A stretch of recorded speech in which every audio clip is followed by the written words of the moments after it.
بسم اللہ الرحمن الرحیم۔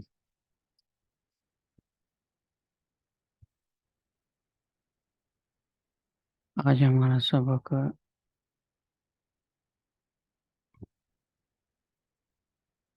یہاں سے ہوگا۔ وَإِذَا أُضِيفَ الْاسْمُ الصَّحِيحُ أَوِ الْمُلْحَقُ بِهِ إِلَى يَاءِ الْمُتَكَلِّمِ كُسِرَ آخِرُهُ وَالْيَاءُ مَفْتُوحَةٌ أَوْ سَاكِنَةٌ۔ یہاں سے مصنف رحمۃ اللہ علیہ اعراب کے اعتبار سے اضافت کے احکامات بیان فرما رہے ہیں کہ اگر اسم صحیح کو یا جاری مجرا صحیح کو یا ضمیر متکلم کی طرف مضاف کیا جائے تو یا کی مناسبت سے اس اسم کے آخر میں کسرہ دی جائے گی، خواہ اس اسم کا عامل رافع ہو، ناصب ہو یا جار ہو، اور خود یا پر دو اعراب پڑھے جا سکتے ہیں۔ نمبر ایک مفتوح ہو، کیونکہ ایک حرف پر مشتمل کلمہ میں اصل اس کا متحرک ہونا ہوتا ہے، جیسے کاف تشبیہ و عاطفہ فاطفہ وغیرہ، اور حرکات میں اخف الحرکات چونکہ فتح ہے لہذا یا پر فتح آئے گی، جیسے غلامیہ، دلویہ، زبیہ۔ نمبر دو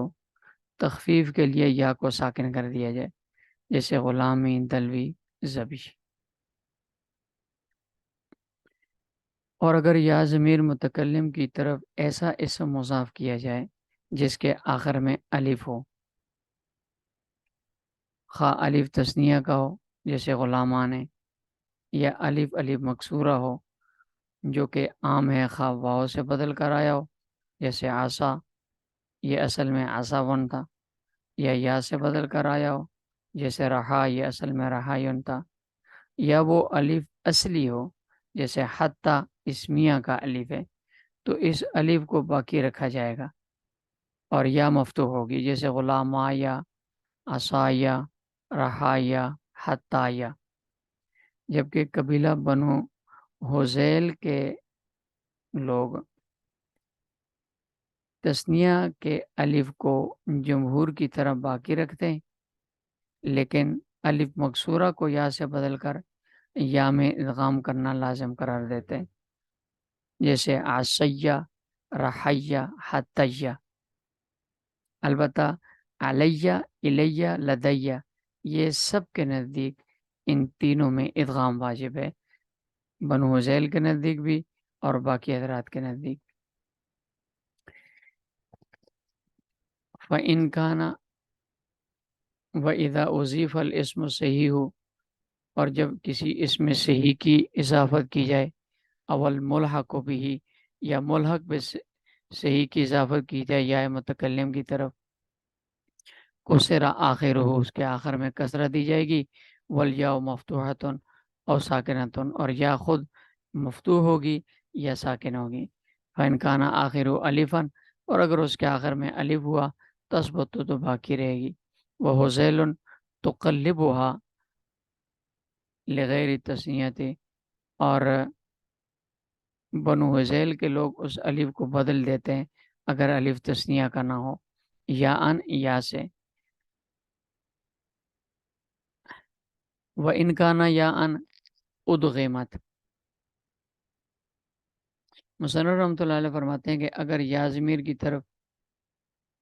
یا ضمیر متکلم کی طرف مضاف ہونے والا اسم ایسا ہو جس کے آخر میں یا ہو تو یا کا یا میں ادغام کرنا واجب ہے، جیسے قاضیہ، مسلمیہ۔ اور اگر اس اسم کے آخر میں واو ہو تو اسے یا سے بدل کر پھر میں یا میں ادغام کیا جائے گا، جیسے مسلمون سے مسلمیہ۔ مصنف رحمۃ اللہ فرماتے ہیں کہ ان دونوں صورتوں میں خود جو یا ہوگی وہ مفتوح ہوگی تاکہ التقاء ساکنین لازم نہ آئے۔ وَإِنْ كَانَ يَاءً، اور اگر خود یا ہوئی ادغمت تو اس کو ادغام کر دیا جائے گا۔ وَإِنْ كَانَ وَاوًا، اور اگر واو ہوئی تو قلبت یاءً، یا سے بدل دیا جائے گا، وہ ادغمت اور اس کو ادغام کر دیا جائے گا، وہ فتحت الیاء لساکنین اور یا کو فتح دی جائے گی التقاء ساکنین کی وجہ سے۔